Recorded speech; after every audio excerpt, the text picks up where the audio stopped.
कुछ डॉक्यूमेंट्रीज का तुरंत गहरा प्रभाव पड़ता है। कई बार उस प्रभाव का पता हमें कई साल बाद ही चलता है, जब हम देखते हैं कि इन वर्षों में क्या बदलाव आए। Number 10। Fashions dirty secrets documentary ने कई लोगों को फास्ट फैशन के पर्यावरण पर नुकसान के बारे में जागरूक किया। ब्रॉडकास्ट के बाद आए आर्टिकल्स में कहा गया कि लोग शॉपिंग की आदतें बदलेंगे, लेकिन अब हालात और खराब हो गए हैं। फैशंस डर्टी सीक्रेट्स 2018 में BBC ने रिलीज की थी। इसमें प्रेजेंटर स्टेसी डूली को दिखाया गया था, जो फैशन प्रोडक्शन के नुकसानदायक प्रभावों के बारे में जान रही थी।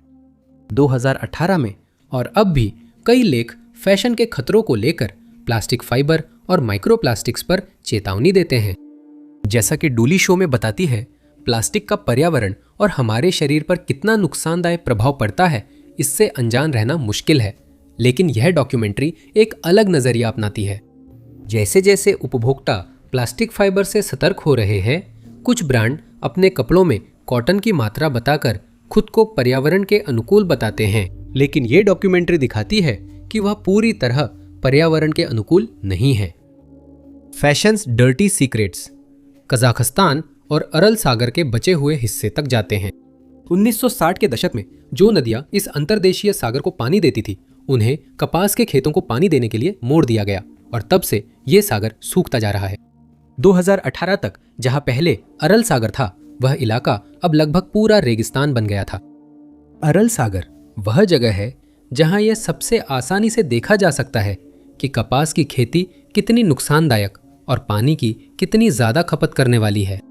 डॉक्यूमेंट्री के अनुसार समुद्र में कभी लाखों मछलियां थीं, जिससे एक ऐसा उद्योग खड़ा हुआ जो स्थानीय समुदाय का सहारा था। जहां कभी मछलियां तैरती थी, अब वहां ऊंट चलते हैं। लेकिन कपास की खेती ने सिर्फ अरल सागर को ही नुकसान नहीं पहुंचाया है। सिर्फ एक परिधान के लिए कपास उगाने में ही हजारों गैलन पानी लग सकता है। डॉक्यूमेंट्री में डूली यूके की एक बाजार वाली सड़क पर खरीदारों को बताते हैं कि उनके एक बैग कपड़ों के लिए उगाई गई कपास में उतना पानी लगा है जितना एक व्यक्ति 80 साल में पीता है। फैशंस डर्टी सीक्रेट्स ये भी बताता है कि निर्माण के अगले चरण में कितना नुकसान होता है। डूली बांग्लादेश जाती है, जहां सातारिम नदी में नाव की सवारी करती है।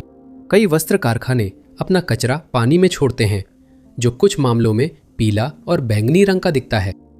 पानी में ऑक्सीजन की कमी से जानवरों के अवशेष सतह पर तैरते हैं।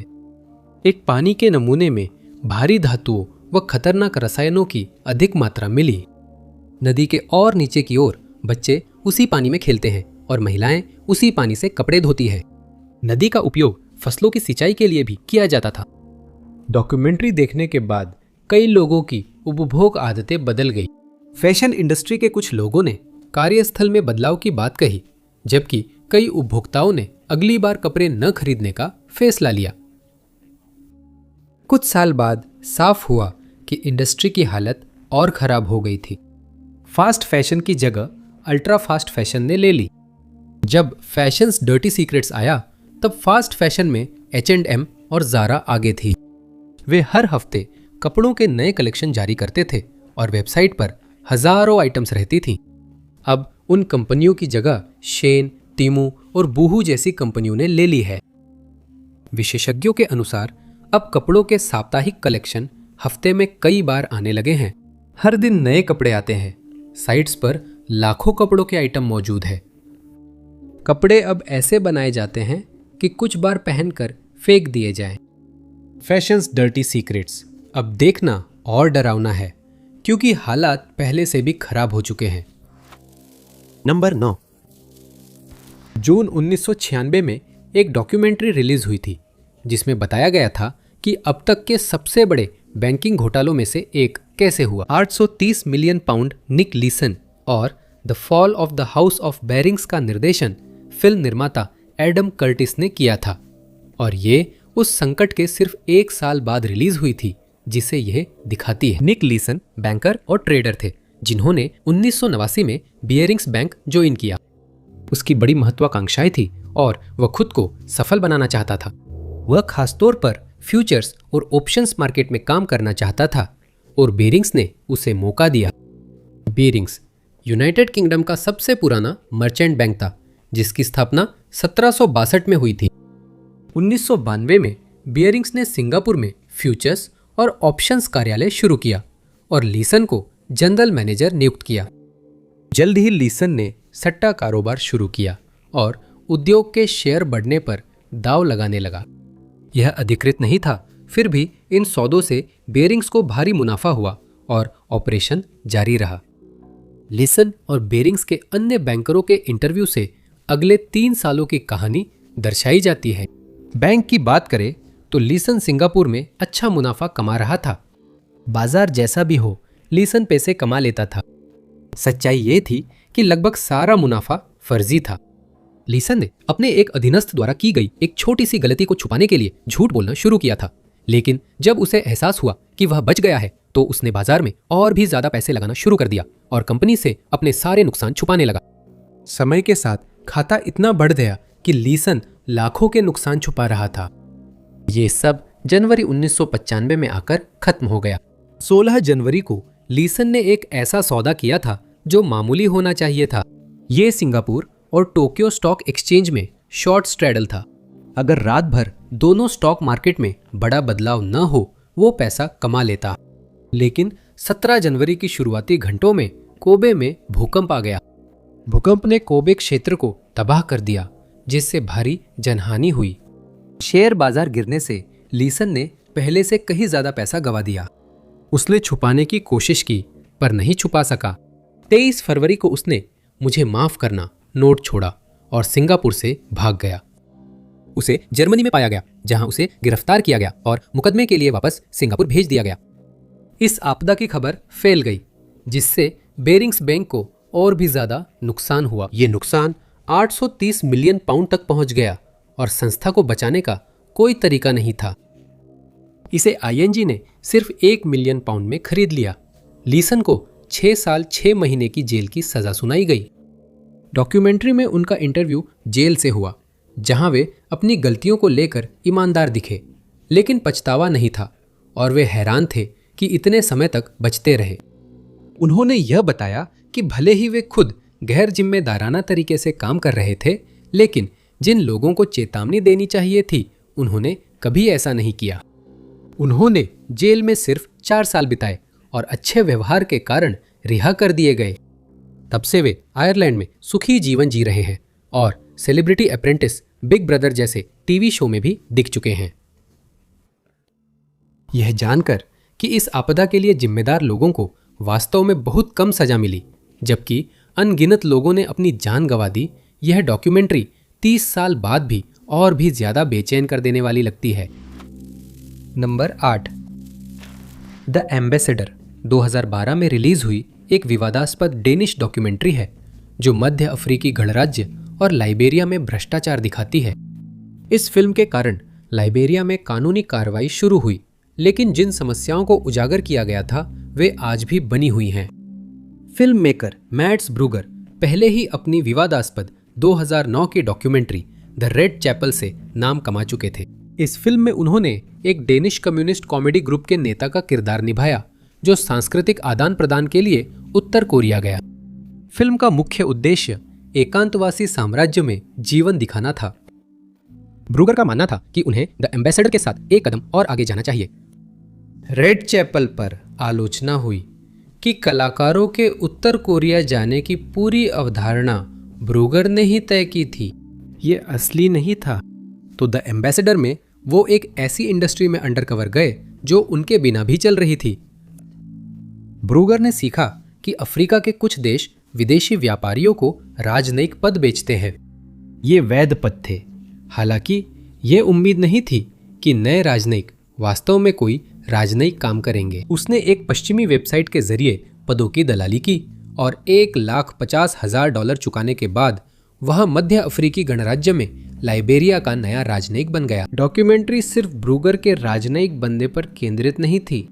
जहां यह विवादास्पद था, वहीं ब्रूगर ने दिखाया कि एक धोखेबाज राजनयिक मध्य अफ्रीकी गणराज्य में क्या क्या करके बच निकल सकता है। ब्रूगर की धोखाधड़ी के 2 स्तर थे। उसके द्वारा किए जा रहे अभिनय के अनुसार उसकी आधिकारिक कहानी यह थी कि वह एक व्यापारी है जो मध्य अफ्रीकी गणराज्य में माचिस की फैक्ट्री खोलना चाहता है, लेकिन उसका असली मकसद भी राज्य से हीरे की तस्करी करना था, जैसा कई लोग करते हैं। राजनयिक थैले, जिन्हें सीमा शुल्क जांच से छूट मिलती है, राजनयिक को हीरे देश से बाहर ले जाने में सक्षम बनाते हैं। हालांकि ब्रूगर ने दावा किया कि उसने वास्तव में कोई हीरे की तस्करी नहीं की, लेकिन फिल्म में यह साफ दिखता है कि उससे ऐसी उम्मीद की जा रही थी। डॉक्यूमेंट्री में ब्रूगर कई वरिष्ठ सरकारी अधिकारियों से मिलते हैं, जिनमें CAR के स्टेट सेक्रेटरी के प्रमुख गाई जीन लिफोल यामांदी भी हैं। यामांदी फिल्म में एक प्रमुख किरदार बन जाते हैं, जिससे यह तथ्य और भी परेशान करने वाला हो जाता है कि शूटिंग के कुछ समय बाद ही उन पर हमला हुआ और उनकी जान चली गई। रिलीज से पहले ही फिल्म द एम्बेसडर विवादों में थी।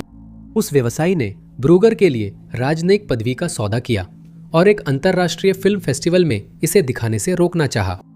वह कोशिश असफल रही, पर उसने ब्रूगर पर कानूनी कार्रवाई की घोषणा फिर भी की। ब्रूगर न्यूजीलैंड में फिल्म प्रमोट कर रहे थे, तभी लाइबेरिया ने उनके खिलाफ कानूनी कार्रवाई की घोषणा की और ब्रूगर ने लाइबेरिया में कानून तोड़ने की बात मानी। फिल्म में साफ दिखाया गया कि सरकारी अधिकारी उन्हें राजनयिक बनाने में शामिल थे। उन्हें लगा कि केवल उस भ्रष्टाचार को उजागर करने की वजह से ही किसी ने ध्यान दिया। द एम्बेसडर इतनी परेशान करने वाली इसलिए है कि फिल्म में ब्रूगर जो कर सका वह नहीं, बल्कि यह कि दूसरे लोग बुरे इरादों से यही काम बंद दरवाजों के पीछे कर रहे थे। फिल्म रिलीज के बाद से लाइबेरियाई सरकार ने कहा है कि वह फर्जी राजनयिकों पर सख्ती कर रही है। हाल ही में 2022 तक भी विदेश व्यापारियों के पास ऐसे राजनयिक पासपोर्ट मिले हैं जो नहीं होने चाहिए थे। उस साल अप्रैल में अमेरिकी अधिकारियों ने शेख बसीरो कांति के घर की तलाशी ली और वहां एक लाइबेरियाई राजनयिक पासपोर्ट के साथ साथ कई अन्य देशों के पासपोर्ट भी पाए। नंबर 7, 1979 न्यूयॉर्क के ब्रॉन्क्स इलाके में बेहद कठिन दौर के बीच का साल था। पिछले एक दशक में अनगिनत इमारतों को आगजनी में जला दिया गया था और अब वे सिर्फ छोड़े हुए ढांचे बनकर रह गई थी। कुछ वर्षों में नशीले पदार्थ इस इलाके की बड़ी समस्या बनेंगे और वहां के लोगों की जिंदगी और मुश्किल होगी। इसी समय गैरी वीस ने ब्रॉन्क्स जाकर NBC के लिए डॉक्यूमेंट्री बनाने का तय किया।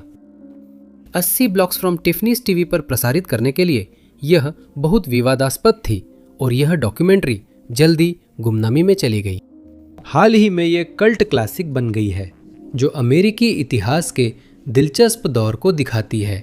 ये डॉक्यूमेंट्री सैवेज स्कल्स और सैवेज नोमैड्स गैंग्स के सदस्यों की जिंदगी पर केंद्रित है। गैंग के कुछ सदस्यों का अकेले और कुछ का दोस्तों के साथ इंटरव्यू हुआ है। पुलिस, समुदाय कार्यकर्ता और पूर्व गैंग सदस्य भी कैमरे से बात करते हैं। इन इंटरव्यूज के बीच इन लोगों की रोजमर्रा की जिंदगी के दृश्य दिखाए जाते हैं, जिसमें डॉक्यूमेंट्री के अंत में एक ब्लॉक पार्टी और किए गए अपराधों के पुनः अभिनयन भी शामिल हैं। वाइस को एस्क्वायर में गैंग गतिविधियों पर लेख पढ़कर यह डॉक्यूमेंट्री बनाने की प्रेरणा मिली। हिंसक अपराध बढ़ रहे थे और लेख में गैंग के सदस्यों द्वारा किए गए कुछ और भी भयावह कृत्यों का विस्तार से वर्णन था। इनमें से कोई भी कृत्य डॉक्यूमेंट्री में वास्तव में नहीं दिखाए गए हैं, लेकिन गैंग के सदस्य और ब्रॉन्क्स के अन्य निवासी उन डरावनी चीजों के बारे में बात करते हैं जो उन्होंने देखी हैं। डॉक्यूमेंट्री की शुरुआत में क्लब मालिक सड़क पर झगड़ा भड़क उठने की एक घटना का वर्णन करता है। वह बताते हैं कि बूढ़े डोमिनोज खेल रहे थे और बच्चे रस्सी कूद रहे थे। 2 आदमी सड़क पर दौड़ते हुए एक दूसरे पर हथियार चला रहे थे। बच्चों ने खेलना बंद कर दिया और देखने लगे, जबकि बूढ़े लोग अपना खेल जारी रखते रहे। कोई भी नहीं भागा क्योंकि यह दृश्य उनके लिए बहुत आम था, इसलिए वे उससे डरे नहीं। एक अन्य इंटरव्यू देने वाला व्यक्ति उन सभी प्रकार के हथियारों का वर्णन करता है जिन्हें उसने सड़कों पर देखा है। भले ही कैमरे पर यह दिखाई नहीं देता, लेकिन जिस हिंसा के बीच ये लोग जी रहे हैं उसका असर हर उस चीज पर पड़ता है जो दिखाई देती है। इस डॉक्यूमेंट्री को NBC पर SNL के ब्रेक में दिखाया जाना था, लेकिन प्रसारक ने इसे बहुत विवादास्पद मानकर रोक दिया। यह फिल्म फेस्टिवल्स में दिखाई गई और VHS पर सीमित रिलीज मिली। हाल के वर्षों में इस डॉक्यूमेंट्री की कल्ट फॉलोइंग हासिल कर ली है। 80 ब्लॉक्स फ्रॉम टिफनीज की खासियत उसका समय काल है। ये हिप हॉप के उभरने के समय बनाई गई थी। आज के कई हिप हॉप प्रशंसक डॉक्यूमेंट्री में दिखने वाले संगीत पर पड़े प्रभावों को पहचान सकते हैं। जिन कारणों से इन लोगों ने अपराध किए, वही कारण उस समय के संगीत के लिए भी जिम्मेदार थे। नंबर 6, 1935 में ऑस्ट्रेलिया में एक कृषि कीट को नियंत्रित करने के प्रयास में थोड़ी संख्या में केन टोड्स छोड़े गए थे।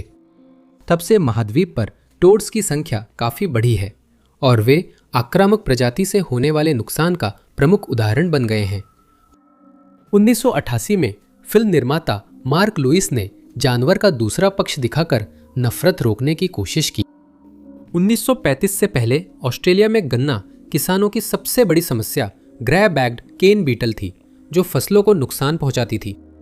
समस्या सुलझाते समय वैज्ञानिकों को 1932 में प्रकाशित एक शोध पत्र मिला, जिसमें दक्षिण और मध्य अमेरिका के एक स्थानीय जानवर का उल्लेख था।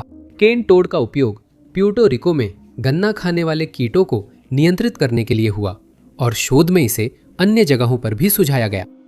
देश में 102 टोड छोड़े गए थे, लेकिन उनकी संख्या बहुत जल्दी बढ़ गई। मादा टोड एक साल में हजारों अंडे देती थी और दक्षिण अमेरिका की तुलना में उनमें से कहीं ज्यादा वयस्कता तक पहुंचते थे। वयस्क टोड जहर छोड़ते थे, जिससे ऑस्ट्रेलिया के शिकारी जीवों को भारी नुकसान हुआ, क्योंकि उनके पास बचाव का तरीका नहीं था। टोड्स हर वह चीज खा लेते थे जो मुंह में आ सके, जैसे छोटे स्तनधारी, पक्षी और अन्य उभयचर। एक चीज जो उन्होंने नहीं खाई वो थी गन्ना बीटल, क्योंकि इन दोनों जानवरों के जीवन चक्र ऐसे थे कि वे स्वाभाविक रूप से एक दूसरे के साथ ज्यादा संपर्क में नहीं आते थे। ये प्रयोग कीट नियंत्रण में असफल रहा और एक नया स्थानीय वन्य जीवों के लिए हानिकारक कीट भी ले आया। मार्क लुइस की डॉक्यूमेंट्री केन टोड्स एन अननेचुरल हिस्ट्री बताती है कि केन टोड ऑस्ट्रेलिया कैसे आया और उसने स्थानीय वन्य जीवों पर कैसे हावी हो गया। इसकी कुल मिलाकर शैली हास्यपूर्ण है, जिसमें ऑस्ट्रेलियाई लोगों और केन टोड्स की बातचीत के पुनर्निर्मित दृश्य हैं। एक दृश्य में एक आदमी शावर से निकलकर केन टोड्स देखकर डर जाता है। केन टोड का ऑस्ट्रेलिया के वन्य जीवन पर मिला जुला असर है, लेकिन लगता नहीं कि ये जल्द खत्म होगा। नंबर 5, 1956 से 1958 के बीच फिल्म निर्माता फ्रैंक कैप्रा ने एटीटी कॉरपोरेशन के लिए 4 शैक्षिक टीवी फिल्में बनाईं। इन्हें परिवारों को सूर्य और परिसंचरण तंत्र जैसी वैज्ञानिक अवधारणाएं सिखाने के लिए बनाया गया था। इन फिल्मों में चौथी फिल्म मौसम पर थी, लेकिन इसे उतनी सराहना नहीं मिली। लेकिन फिल्म ने अंत के एक छोटे से हिस्से की वजह से आधुनिक दर्शकों का ध्यान खींचा है। The unchain goddess doctor research और मिस्टर फिक्शन राइटर पर केंद्रित है, जो बताते हैं कि मौसम के अलग अलग रूप कैसे बनते हैं। फिल्म की शुरुआत में दोनों मौसम कार्यक्रम की रिहर्सल कर रहे होते हैं। तभी मौसम की देवी मानी जाने वाली कार्टून पात्र मिटियोरा उन्हें रोकती है। उसके साथ अन्य कार्टून देवता भी होते हैं, जो वर्षा, हवा, बादल दर्शाते हैं। डॉक्टर रिसर्च बताते हैं कि मौसम की घटनाएं रहस्यमय शक्ति से नहीं, अक्सर सूरज के कारण होती है। कोरियोला प्रभाव और वायु धाराओं को समझाने में कार्टून पात्रों की मदद ली जाती है, जिनसे लाइव एक्शन किरदार बात करते हैं। टॉर्नेडो, हरिकेन और गरज चमक वाले तूफानों की भी व्याख्या होती है। एक बार जब प्रत्येक मौसम संबंधी घटना को समझा दिया जाता है, तो ध्यान इस पर केंद्रित होता है कि मौसम की भविष्यवाणी कैसे की जाती है। मुख्य पात्र बताते हैं कि मौसम चार्ट का क्या अर्थ होता है और वैज्ञानिक इन्हें बनाने के लिए आवश्यक जानकारी कैसे इकट्ठा करते हैं और फिर भविष्य में क्या होगा इसकी भविष्यवाणी कैसे करते हैं। फिल्म में दी गई कुछ जानकारी अब 70 साल से भी ज्यादा समय बाद पुरानी हो चुकी है। डॉक्टर रिसर्च कहते हैं कि उन्हें नहीं पता हरिकेन भूमध्य रेखा के 15 डिग्री के भीतर ही क्यों बनते हैं। अब हम जानते हैं कि हरिकेन बनने में गर्म पानी जरूरी है, लेकिन यही वजह नहीं कि ये फिल्म आज के दर्शकों को आकर्षित करती है। डॉक्यूमेंट्री के अंत में मेटियोरा पूछती हैं, क्या वैज्ञानिकों ने मौसम या तूफान नियंत्रित करने का तरीका निकाला है? डॉक्टर मानते हैं कि अभी तरीका नहीं मिला, पर रोज नई रिसर्च हो रही है। वे क्लाउड सीडिंग का उदाहरण देते हैं जो आज भी विकसित हो रहा है। समुद्र में तेल में आग लगाकर तूफानों का रास्ता बदलने का एक और उदाहरण है। यह अजीब सुझाव आज के समय में काफी हद तक अनपरीक्षित ही है, लेकिन हर कुछ सालों में ये विचार मीडिया में फिर से सामने आ जाता है। इसके बाद मिस्टर फिक्शन राइटर कुछ संभावित मौसम बदलावों पर विचार करते हैं, जैसे गल्फ स्ट्रीम को बदलना या हडसन बे को परमाणु भट्टियों से गर्म करना, जिन पर भविष्य में वैज्ञानिक सवाल उठा सकते हैं।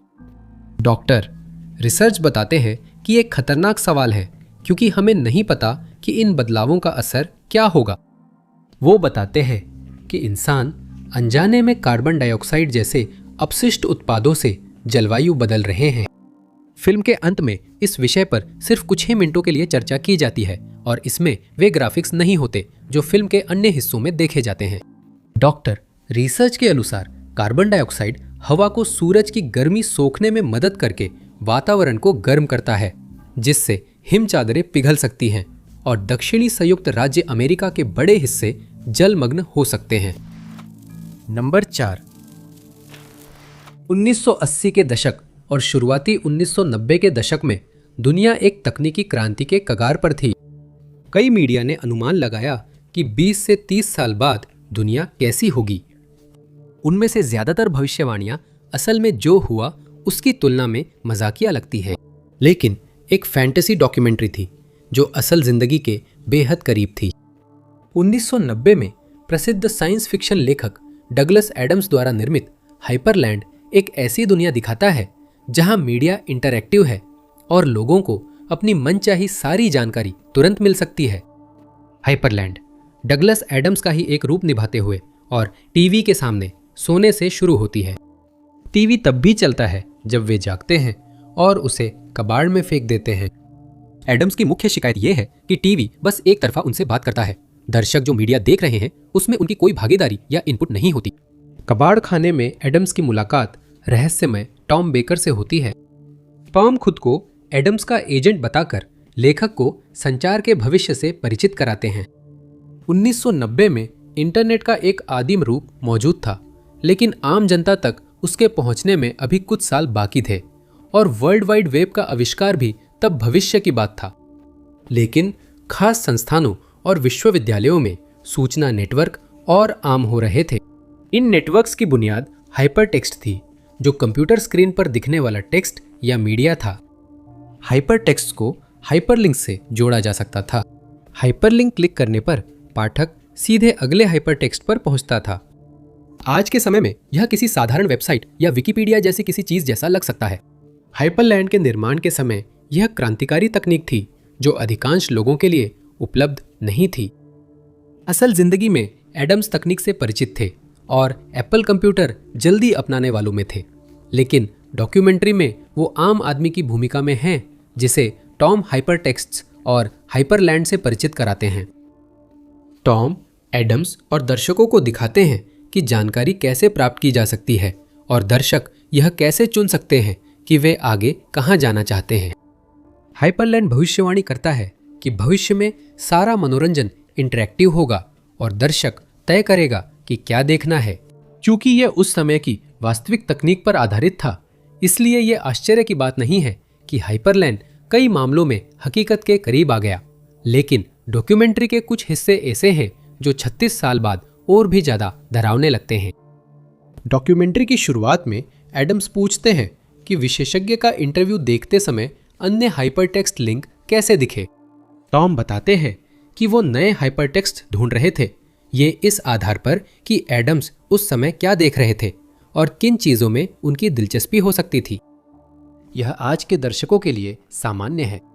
जब हाइपरलैंड का निर्माण हुआ था तब हाइपरलिंक्स कुछ ऐसी चीजें थीं जिन्हें इंसान ने जानबूझकर डिजाइन किया था। अब सोशल मीडिया जैसी जगहों पर यह काम एक एल्गोरिदम द्वारा किया जा रहा है, जिसे खासतौर पर दर्शकों को उसी वेबसाइट पर बनाए रखने के लिए डिजाइन किया गया है। हाइपरलैंड के रिलीज के तुरंत बाद इसकी सटीकता पर ध्यान दिया। 1999 में एडम्स ने रेडियो 4 की series the internet the last 20th century battle ground पर काम किया। एक लेख में बताया गया कि हाइपरलैंड उस समय के इंटरनेट के लिए आश्चर्यजनक रूप से सटीक था। 1999 की सीरीज में एडम्स ने इस तकनीक के भविष्य के बारे में भविष्यवाणियां करना जारी रखा, जहां उनका मानना था कि इंटरनेट मानव संस्कृति को तेजी से आगे बढ़ाने की संभावना रखता है। लेकिन उसी लेख में कुछ लोग इंटरनेट से नुकसान होने की चेतावनी देते हैं। एक और भविष्यवाणी जो सच हो गई है। नंबर 3, 2021 में नेटफ्लिक्स ने डॉक्यूमेंट्री सीस्पिरेसी रिलीज की थी। कई लोगों के लिए इसने मछली पकड़ने के उद्योग को देखने का नजरिया बदल दिया और उन्हें अपनी डाइट से मछली हटाने की कसम खाने पर मजबूर कर दिया। कुछ लोगों को डर है कि डॉक्यूमेंट्री ने भलाई से ज्यादा नुकसान किया। किप एंडरसन की बनाई इस डॉक्यूमेंट्री में डायरेक्टर अली तबरीजी मछली पकड़ने के उद्योग के काले पक्ष और महासागर को हो रहे नुकसान की खोज करते हैं। डॉक्यूमेंट्री एक ऐसे व्यक्ति की कहानी है जो फर्क लाने और महासागर की रक्षा के लिए अपनी आदतें सुधारने की कोशिश करता है। तबरीजी शुरुआत में महासागर में प्लास्टिक की समस्या पर चर्चा करते हैं और सी फूड रेस्टोरेंट्स को प्लास्टिक स्ट्रॉ का इस्तेमाल बंद करने के लिए मनाने की कोशिश करते हैं। फिर वे समझते हैं कि महासागर में अधिकतर प्लास्टिक स्ट्रॉ नहीं बल्कि मछली पकड़ने के फेंके गए जाल हैं। इससे तबरीजी को यह सवाल उठाने पर मजबूर होना पड़ता है कि जो कुछ एनजीओ समुद्री प्लास्टिक पर ध्यान केंद्रित करते हैं वे मछली पकड़ने के जालों के बारे में बात क्यों नहीं कर रहे हैं, और ऐसा लगता है कि वे ये सुझाव दे रहे हैं कि मछली पकड़ने की इंडस्ट्री किसी तरह की लीपापोती कर रही है। इस डॉक्यूमेंट्री का स्वर साजिशी है। शुरुआत में तबरीजी को रात में हुडेड स्वेटशर्ट पहनकर डॉक और मछली पकड़ने की जगहों पर फिल्म बनाते और छुपा कैमरा इस्तेमाल करते दिखाया गया है। डॉक्यूमेंट्री सवाल उठाती है कि कुछ एनजीओ कुछ मुद्दों पर चुप क्यों हैं और खाने के सर्टिफिकेशन में आर्थिक लाभ जुड़ने से ये लेबल भरोसेमंद नहीं रहते। सीस्पिरेसी समुद्र में प्लास्टिक, व्हेल शिकार, अवैध मछली पकड़ना और उद्योग में गुलामी पर बात करता है। फार्म में पाली गई मछलियों को संक्षेप में एक संभावित विकल्प के रूप में सुझाया जाता है, लेकिन इनके द्वारा पर्यावरण को हो रहे नुकसान को भी उजागर किया जाता है। 90 मिनट की डॉक्यूमेंट्री के अंत में तबरीजी निष्कर्ष निकालते हैं कि समुद्री भोजन के टिकाऊ तौर तरीके जैसी कोई चीज नहीं है, केवल ऐसे तौर तरीके हैं जो समुद्री भोजन उद्योग को चलते रहने देते हैं। मुख्य संदेश है कि लोगों को समुद्री भोजन खाना बंद कर देना चाहिए। ये डॉक्यूमेंट्री बेहद सफल रही और उस दौर की सबसे ज्यादा देखी जाने वाली डॉक्यूमेंट्री में से एक बनी। कई लोग डॉक्यूमेंट्री का संदेश अपनाना चाहते थे, जबकि कुछ ने उसमें दिए गए आंकड़ों और तथ्यों पर सवाल उठाए। एक चौंकाने वाला आंकड़ा यह था कि 2048 तक दुनिया के महासागर लगभग जीवन से खाली हो जाएंगे। यह आंकड़ा 2006 के शोध पत्र से है, जिसमें 5 साल पुराने डेटा का उपयोग हुआ था। उस समय भी कई लोगों ने इस शोध पत्र की आलोचना की, क्योंकि इसमें डेटा जितना दिखाता था उससे आगे तक निष्कर्ष निकाले गए थे। मुख्य लेखक भी मानते हैं कि आज इसके निष्कर्ष नहीं अपनाने चाहिए। एक और दावा था कि दुनिया की मछली पकड़ने की कुल पकड़ का 40% हिस्सा अनचाही पकड़ था। यह तब होता है जब मछली पकड़ने वाले जहाज अनचाहे जानवर भी पकड़ लेते हैं। ये आंकड़ा 2009 की एक रिपोर्ट से आया था, जिसे लिखने वाले पत्रकारों को भी लगता था कि ये शायद गलत है। रिपोर्ट अपडेट हो गई है और आंकड़ा 40% से घटाकर 10% किया गया है। डॉक्यूमेंट्री में इंटरव्यू किए गए कई विशेषज्ञ पहले इसके आलोचक थे। कुछ एनजीओ के इंटरव्यू देने वालों ने शिकायत की कि उनकी बातों को गलत तरीके से पेश किया गया और उनकी टिप्पणियों को संदर्भ से बाहर निकाल लिया गया, जबकि अन्य लोग यह जानकर निराश हुए कि उन्हें उस डॉक्यूमेंट्री में हिस्सा लेने के लिए मना लिया गया था, जो असल में उस इंडस्ट्री के खिलाफ थी जिससे वे जुड़े हुए थे। लोगों की डॉक्यूमेंट्री को लेकर सबसे बड़ी चिंताओं में से एक ये थी कि इससे लोग वास्तव में अधिक टिकाऊ मछली पकड़ने की प्रथाओं से दूर हो सकते हैं। डॉक्यूमेंट्री में एनजीओ ने डॉल्फिन सुरक्षित मछली पकड़ने की पद्धतियों पर ध्यान दिया। इन मछली पकड़ने की प्रथाओं से बिल्कुल भी डॉल्फिन को नुकसान नहीं पहुंचा है, इसका कोई निश्चित तरीका नहीं था, लेकिन ये प्रथाएं अन्य तरीकों की तुलना में डॉल्फिन की आबादी के लिए कहीं बेहतर थीं। एनजीओ के काम की अनदेखी से उपभोक्ताओं को लग सकता है कि प्रमाणित और अप्रमाणित समुद्री भोजन में फर्क नहीं है और वे सस्ता विकल्प चुन सकते हैं, चाहे वह पर्यावरण के लिए अधिक हानिकारक हो। नंबर 2, 2020 में यूट्यूब चैनल फोल्डिंग आइडियाज ने पृथ्वी के समतल होने वाले षड्यंत्र सिद्धांत और सामान्य रूप से साजिश सिद्धांतों के बारे में एक डॉक्यूमेंट्री जारी की। सिर्फ कुछ ही महीनों में वह डॉक्यूमेंट्री पीछे मुड़कर देखने पर और भी ज्यादा डरावनी लगने लगी। In search of a flat, earth flat. Earth साजिश की जांच से शुरू होती है और बताती है कि विश्वास करने वालों को सच मनवाना क्यों नामुमकिन है।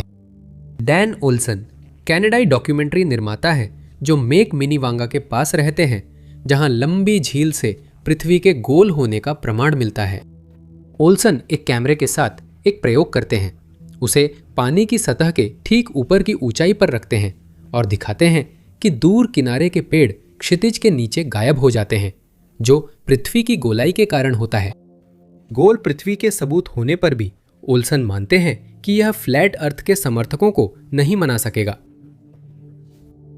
वो बताते हैं कि ये अजीब साजिश सिद्धांत और अन्य सिद्धांत कैसे जुड़े हैं, जिनका सामान्य विषय है कि कोई रहस्यमय शक्ति लोगों से ब्रह्मांड की असली प्रकृति छुपा रही है।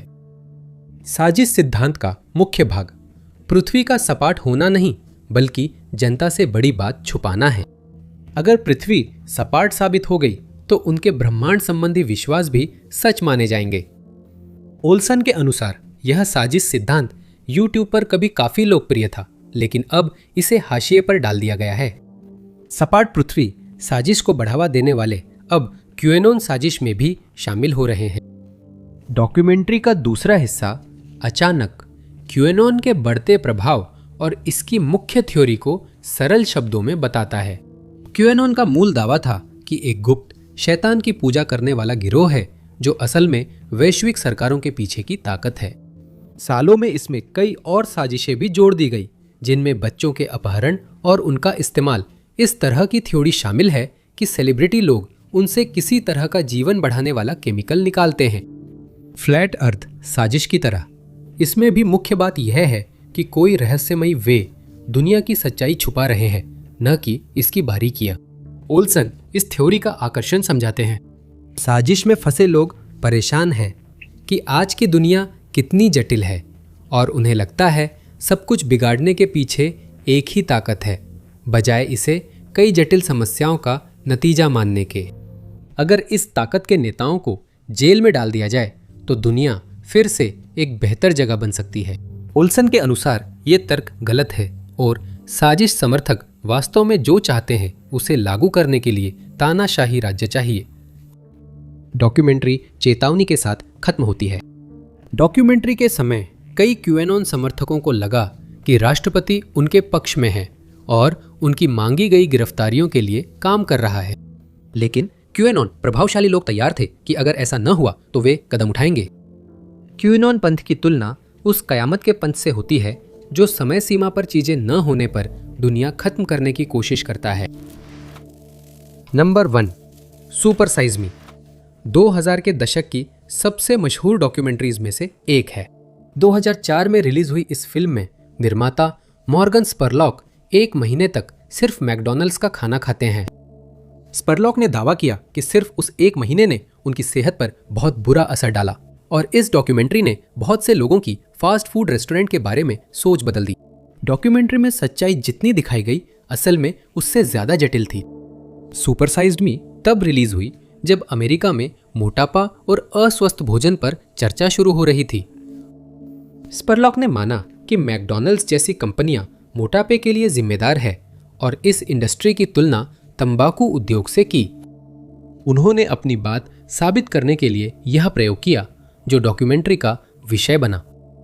30 दिनों तक उन्हें हर बार सिर्फ मैकडॉनल्ड्स का खाना खाना था। वे बाहर का कोई खाना पीना नहीं खा पी सकते थे और मेन्यू की हर चीज एक बार जरूर खानी थी। एक्सपेरिमेंट के दौरान मैकडॉनल्ड्स का प्रमोशन था जिसमें ग्राहक थोड़े डॉलर एक्स्ट्रा देकर खाना सुपर साइज कर सकते थे। कैशियर सामान्य ऑर्डर पर प्रमोशन ऑफर कर ग्राहक को अधिक चीजें बेचते थे। एक्सपेरिमेंट के हिस्से के तौर पर स्परलॉक को हर बार यह ऑफर मिलने पर उसे स्वीकार करना पड़ता था। एक्सपेरिमेंट के दौरान स्परलॉक ने औसतन रोजाना लगभग 5000 कैलोरी लेता था, जो कि करीब 9.26 बिग मैक बर्गर के बराबर है। नतीजे लगभग तुरंत दिखने लगे। एक हफ्ते के अंदर ही वजन में साफ बढ़ोतरी नजर आई। सिर्फ कुछ ही हफ्तों बाद उनके डॉक्टर ने उन्हें एक्सपेरिमेंट रोकने के लिए कह दिया। स्परलॉक ने 30 दिन तक जारी रखा, जिससे उनके मानसिक और शारीरिक स्वास्थ्य पर बुरा असर पड़ा। 24 पाउंड से ज्यादा वजन बढ़ाने के साथ स्परलॉक को मूड स्विंग्स, डिप्रेशन और हाथ कांपने की समस्या हुई। सबसे चौंकाने वाली बात यह थी कि डाइट से उनके लीवर को नुकसान हुआ। डॉक्टर के अनुसार उनका लीवर शराबी जैसा दिख रहा था। स्परलॉक ने कहा कि शुरुआत में वे पूरी तरह स्वस्थ थे और शराब नहीं पीते थे। ये डॉक्यूमेंट्री बहुत बड़ी सफलता रही और इसका मैकडॉनल्ड्स पर तुरंत असर पड़ा।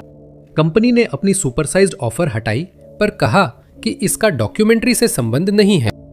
मैकडॉनल्ड्स ने स्परलॉक की डॉक्यूमेंट्री की आलोचना में एक लेख प्रकाशित किया।